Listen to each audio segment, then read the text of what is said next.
kríž za jasným slncom svieč, ty bajcov na dálne pograničí, a Kaťuši передай привет. Ты бойцов на дальнем пограничье, а Катюше передай привет.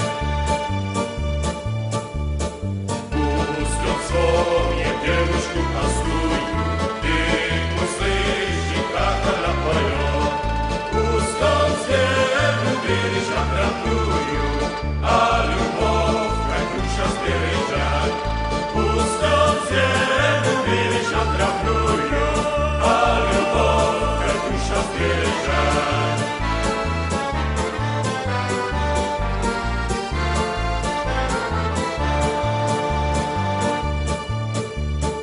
Расцветали яблони и груши, а плели туманы над рекой.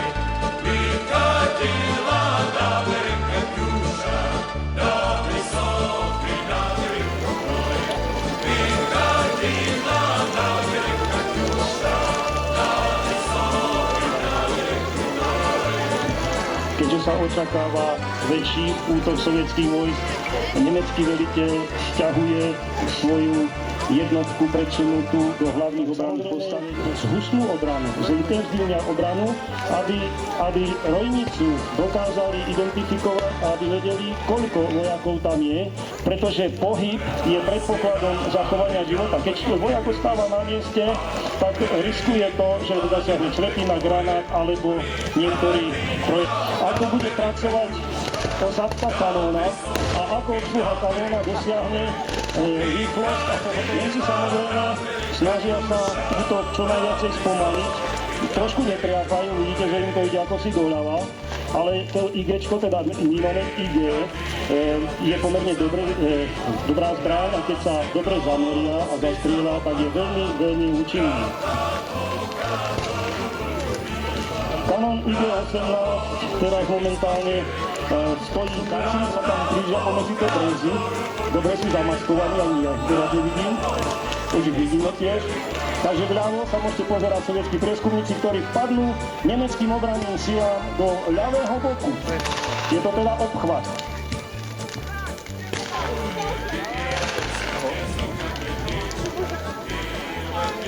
Práve došlo k likvidácii nemeckého bunka priamým zásahom sovietského kanóna. Takže to bolo účinné. Tento mrak si budú ešte pamätať. Ja keď hovorím o tom Medziholí, tak samozrejme, že Nemci tam mali takú obranu, že sovietský veliteľ videl, že nie je možné sa cez Medziholie dostať na Rovnú horu, tak nariadil práve takýto útok obchvatom. Aj z tohoto dôvodu sme vám chceli ukázať tento obchvat a vlastne padnutie do boku. To sa nepodarilo, ale do boku. Zaujíma obranu ďalej, pretože tlak sovietských vojakov je tak silný, že vedia, že ich nezautočia. Nemci v záujme obrany a vystrašenia protivníka vyvíjajú protiútok. Tento protiútok je na to, aby ukázali, že nie je možné len tak ľahko sa ich zbaviť, nie je možné len tak ľahko dostať, avšak sovietská palebná sila je taká mohutná, že tento protiútok úspešný nie je. Sovieti presunuli kanón, presunuli ho bližšie k boisku, aby mali zabezpečený lepší priamy zásah, priame videnie.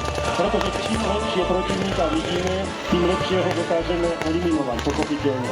Takže zase ste mohli vidieť presunutie palebného postavenia sovietského kanóna ZIS, presunutie obsluhy, nabíjanie a buď aj výstrel.